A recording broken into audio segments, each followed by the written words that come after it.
center, very active, dancing, we love him. Ryan, Nico, you played against him last year when he was at Tennessee. Are you able to take anything away from that, or is it a new evaluation when he's on a new team? Well, we evaluate everything, but I can tell you that he's a tough player. He played tough in the playoff game here, and I'm watching him play the last few weeks, and man, he's physical. He runs hard. He takes some shots, and he keeps coming back. And he's a competitor, man. I got a lot of respect for him as a player. He throws, he's got a strong arm, and he's been doing a lot for his team. And you watch him on the field, he's a warrior. So we'll take all that into consideration, just and look at everything. But we know this is a great challenge for our team, and it starts with him. Ryan, lots of things happening on the recruiting side of things. It seems like maybe there's been a change of philosophy as far as the size of this 26 class in the last month or so. Can you just speak to what really is motivating that now, with 25 commits and a handful of guys still out there? Like, how high do you see this going, and what is the driving force behind that? Well, we're trying to make sure that we're in a good place, obviously, with our roster as we head into December. And then you have the portal, and with that, there's a lot of challenges, as you know. You have retention, and then you have guys who are at other schools, and we want to make sure that we're continually recruiting high school players that we can develop. And there's a little bit based on how far we go this season and what happens, that will adjust sort of how we ended up getting to our number at the end of the year. But we want to make sure that we're flush at all areas, and that's at the high end, in terms of like the starters and the older guys, and then certainly with the young guys as we're developing them. So we want to make sure that the way that we're building the roster is the right way, and a lot of it has to do with the high school guys coming in. So we're trying to project it the best we can, but obviously it's floating around and it's a moving target. Related to the one portal window, maybe like kind of requiring you to add more in high school ranks? Yeah, I think that's the case, because you can't be short. And I've said it before. Whoever plays past when the portal closes, late into the season, is going to really be at a disadvantage, because there's no way to replace those guys once the 5-day window opens after the final game. So, we all have to make sure that we're not short. That's our job. So we're going to make sure that we're in good shape here and we're flush. Right. First of all, any update on Josh? But then also, a lot of different guys got a chance to play at that guard spot between Gabe and Ethan, maybe who we haven't seen. And I know when you guys first got him, there was an idea of what he was projected to be, and that hasn't necessarily worked out here.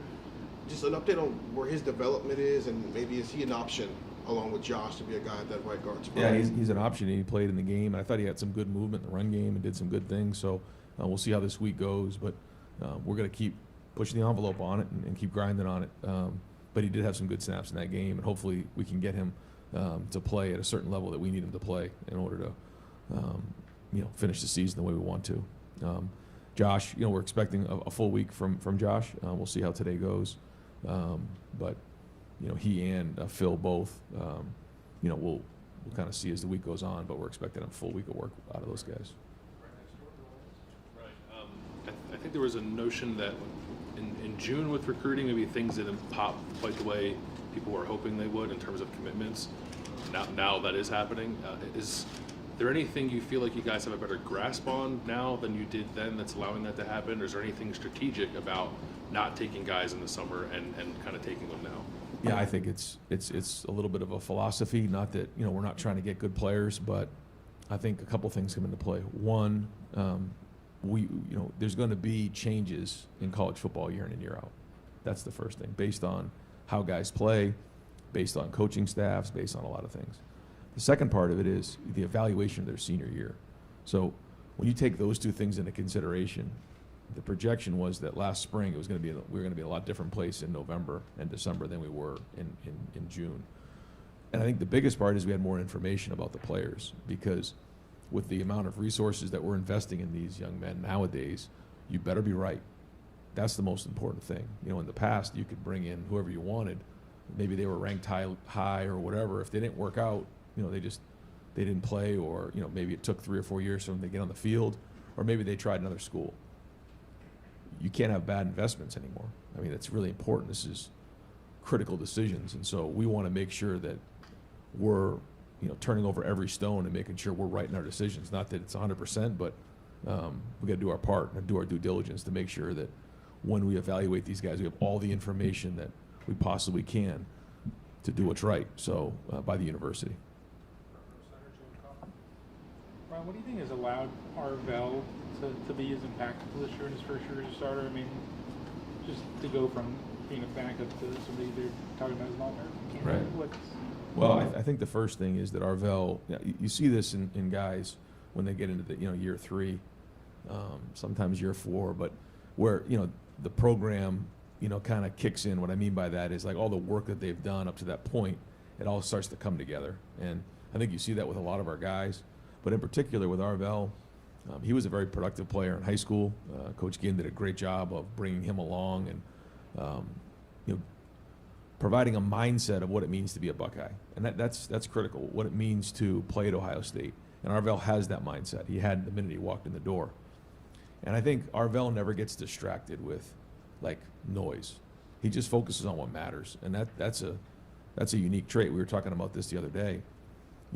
Maybe there's talk about him with awards, or maybe there's talk about him in the draft. That doesn't affect Arvell. Arvell just focuses on what matters, and again, it starts with a mindset. But I think early in his career, he could have very easily, been discouraged because maybe he didn't play as much early on. We moved to D-line for a couple months, and all those things helped him. And then he sat and watched Cody, he watched Sonny, and now his athletic ability, his mindset, and now the understanding of what goes on in that room and what James has done in terms of just the football IQ in that room is allowing him to play at a high level. And I think all that combines to what you're seeing on the field. his skill set to be on the end as a rusher, to be as an off-ball linebacker? Have you had players like that much before here? Just how does his skill set, the variety of it compare? I mean, I'm trying to think if there's been somebody I've been around that has that type of a skill set, as talented as Arvell. Probably not. I mean, and Sonny's right there too. Both of those guys have that ability and that versatility, and I'd have to go back and think, but they're right there at the top. Coach, you often talk about the outside noise and dealing with it. Obviously, the kids see the posts, they see the stuff. I mean, you've got numerous players being mentioned for huge honors. What do you say to them? Because it is exciting to have their names mentioned, and do you feel like the university should promote the guys at all for those awards? Well, I think the number one goal is to win, and for team goals of winning championships. And if the guys understand that, then I think it's great to promote that. I think if we start to feel like we have a bunch of guys that are self-promoters or that are playing the game to try to get statistics and get awards, then I don't think that we should focus on that, and we're not focused on that. But I think our guys understand that if you win as a team, then everybody's going to do well, and I think that's the case. I think you can see that with Jeremiah. You can see that with Julian. They both are pulling for each other. I think the way that our guys, lift up their teammates, that all matters. So if I started to feel like it was becoming an individual thing, then we'd probably put a stop to it. But I think this is a team who understands, how important it is to win as a team and not individually. And that's a message that we've been talking about for a long time, about being unselfish. And the best team in the country is going to win, and once selfishness starts to kick in, that's players and coaches included, that's when we get distracted. And, obviously it's my job to keep a close eye on that. Big hits by the secondary. Caleb had another one earlier on Saturday. How important is that physical brand of football from those guys? Yeah, setting the tone, especially early in the game. I mean, it's the one difference about football than any other sport. And you got to set the tone early in the game and let them know you're there. And that's a part of our brand. That's a part of our identity, is playing physical. And whether it's guys running and hitting, winning at the line of scrimmage, finishing guys downfield, that's what we want. We come in here on Sundays and watch the clips. I mean, those are the first ones that we show. Those are our culture clips. Starts in preseason, and it's got to go all the way throughout the season. Because if that's our identity, it's got to be that way every week. And so that's it. And this time of year, we got to be seeking contact. we got to be hunting it up. Ryan, when we talk about pace of play and the pace you guys go at, you're still extremely efficient on offense. Sometimes when you have a young quarterback or young backs, maybe that efficiency doesn't line up. What's been the key for those guys to still be able to play as efficient at that slow pace? Yeah, it's. I think we had over 70 plays this past week, so that was great to get. And the defense, I think, had 37 going into the last drive. So there's a lot of good there. But I think, it's kind of the way we operate. We operate out of the huddle. And I think when you look at it from the beginning of the season, you look at it from a 20,000-foot view, and you say, well, we can cut down on the number of plays to keep our team healthy and fresh towards the end of the season. That's important. But once you kind of get in their rhythm of huddling, you get used to that, and the guys get comfortable with that, as opposed to the other part of it. But we also need to be able to do that when we need to do it. And when I say need to, it's based on what's going on with the game. We're not all of a sudden just going to go tempo because we just want to go tempo. It has to give us an advantage. And when we're all on the same page and we're being efficient in what we're doing and we're executing at a high level, that's what's most important, period. And so, we're still chasing that. We're not there. But changing the tempo does help. Or if you find yourself in a situation like we did in a 2-minute drill, we have to play on the ball. That's good. It keeps defenses, on their heels a little bit as a change-up. So, we'll keep looking at it. But we're not just going to do it to do it. I think, quite honestly, for the most part, the defenses and defensive coordinators really have caught up to just playing tempo all the time. They can see your formation and call your defense based on how you line up. And so that's where the coach and player communication sort of changed things. And all those things have combined to where we're at right now, and that's why we focus so much on efficiency. But we also want to be really explosive as well. So get back to work today and get after it. I don't pretend to be a coach. I don't know what the scheme is on certain plays, but when I watched the game again, it looked like there were times that the offensive line just didn't block somebody. Somebody came off the edge. I don't know. Again, I don't know the scheme. Sure. And there were times that they just didn't get pushed. What's your kind of analysis or evaluation of the offensive line at this point? Yeah, good question. I think there's 2 plays in particular where we had a free runner, and Bo, man, what 2 great runs he had on third down, man. The first one was what we call free safety mix, so the will blitz and the free safety came into the B gap. We had David in there tight. He usually handles any fourth defender over here. They did a nice job. They hit it inside, so David couldn't quite get to him. So that's a scheme issue. We actually blocked it pretty well because once Bo kind of broke the tackle, he ended up making some yards there. And there was a couple others like that, and give them credit. They did a nice job with a couple of those things. I thought, we did overall handle some of that. Was a lot of movement up there. We early on, we ran a stretch play that Austin didn't quite get to the second level. The next time we ran the same one, he got to the second level on the same blitz, got to the backer, and it turned into an explosive run. So one of the things about the run game is, it does take time to take effect. We certainly wish that the first play, would have been, part of our day, but it wasn't. So we had to regroup and come back after it. But we're just going to keep swinging on it, and it comes down to fundamentals.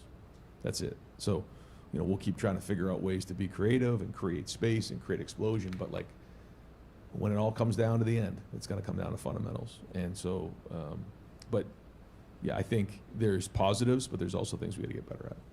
Last year, all the changes on you've been pretty stable. Obviously, Philip missed last week. Had you hoped that the line would be more consistent than it's been to this point? No, I wouldn't say that. I always want to be more consistent, yeah.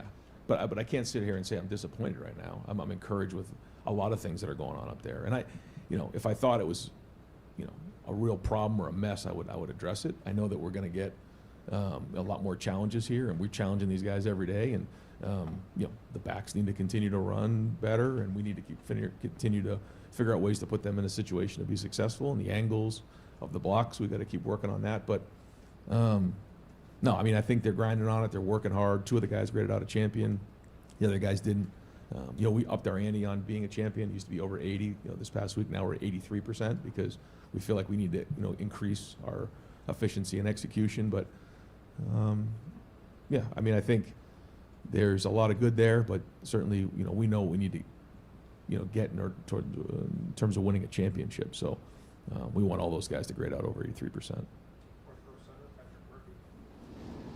Right, you guys at times tried some different things. It looked like, I know you got asked about that a little bit after the game, but defensively, like I think the first third downs, you didn't have defensive tackles on there. You bring Justin in, you hand off to Nate. Is that something where at this point in the season you have it, you might as well use it, put it on film? What's the thinking on just adding some new things here in November? Well, I think part of it is you try to put guys in a situation to be successful. I think when you looked at the group we had on the field, that was a pretty twitchy group we had. And you figure out where it goes. Sometimes it's a little bit of a laboratory to figure out, once they're in that moment, what does it look like? You try to project. Some things are great. I thought our package with Lincoln was well thought out, and what went on with that. Sometimes you do it and it doesn't work out the way you thought it would work out. But I think at this time of year, it's more about putting the people in the right positions to be successful. And then, like you said, having curveballs and changeups are good. And then sometimes, they're good for one or two shots. Sometimes, you come back and you build off of that package, and then it kind of goes from there. So I think you can tell on both sides of the ball, we just look a little different than maybe we did last year. From formations to alignments to fronts to coverages. Right, the running game takes a while over the course of a game, also over the course of a season. Looks like you've got 4 running backs right now that are running with energy and will. Are you seeing that same thing? And if that continues, do you need to pare it down? Well, I think they all. CJ's the most veteran there. The other guys like Bo didn't actually didn't play a whole bunch of running back actually in high school, and then he got hurt late in the season. So he hasn't played a ton of football. Isaiah West, was injured, his senior year. James didn't really get a lot of carries last year, so the same thing with him his senior year. And so these guys haven't, played a lot of football. So the more carries we can get them, the more we can get them into the game, the better. The good news is, to your point, that we have 4 of them, where there's been seasons where we've had 2 and then one of them gets hurt. It's a scramble. So I think we've done a good job of that. And the more they play, the more they're getting comfortable. And I thought that group took a step, even though maybe it only looked like a little step to everybody. There was a lot of things that I saw they took a step on. I thought the 2 runs by Bo and the short yardage situations were excellent. I mean, that was a free guy in the hole. But that's how Quinshon looked last year. Some of the explosive runs that we got with Trey last year, it was good to see Bo hit one. We got called back, but that's what we're looking for. And then obviously in pass protection, I thought CJ did a nice job picking up a couple blitzes. So, but that's it, man. When you have a young room like that, you got to keep getting them out there, getting experience, and then got to keep growing and not make the same mistake over and over again. So, and then trying to identify are there schemes that they do better in than others, and that's the day-to-day grind we're on. Ryan, I know you don't like to single guys out and leave somebody out of the conversation, but with all the rotation and different reps that young guys got last week, is there anyone that comes to mind immediately for you that exceeded what you thought they might provide on Saturday, and how that might be different down the stretch for them now? Yeah, not so much. I think some of the guys maybe that hadn't played as much, maybe like some of the non-starters. Like I thought Peyton Pierce was excellent in the game. He's playing well in special teams. This is a guy who was a high school wrestler and just really has taken the next step, I think, and is a productive player for us. As you guys can see, diagnosis plays well. Really serious about his business. Tough guy, really smart. I thought Bryson Rogers played well, and we need some guys to step up at receiver, and so really good to see him. He made some nice blocks. He made a couple nice catches. So hopefully that can build him some momentum and him some confidence moving forward. In terms of other young guys, it was good to see Ian Moore in his first start play well. I mean, when you don't notice somebody, that's a good sign of tackle. And we didn't really notice Ian too much. And a lot of good. I think, full disclosure, he's so used to practicing. I think that there were times where at the last 10 to 20% of the play, he's kind of programmed to sort of shut it down, where you got to play the whole play. But like overall, it's a heck of a start. And so hopefully, again, that's another guy that now can build some confidence. I guess probably those are the guys that stuck out. Yeah, that's probably it. Ryan, at defensive tackle, first of all, is Taiwan on track to get back into action after this week? And Edric got the start. What did you think of Edric, his first start in a while? And also, it looked like Jason Moore at the end of the game had some good reps. Yeah. Do you see that as like an option to start to maybe get some reps here? I would love to, yeah. And it was good to see him flash. Now he needs to be more consistent. You're talking about Jason Moore, somebody who, again, is another guy that we'd love to see take the next step. He can do it. You've seen him do it physically. Now can he consistently do it? Which is what I think Edric has now, kind of learned to do.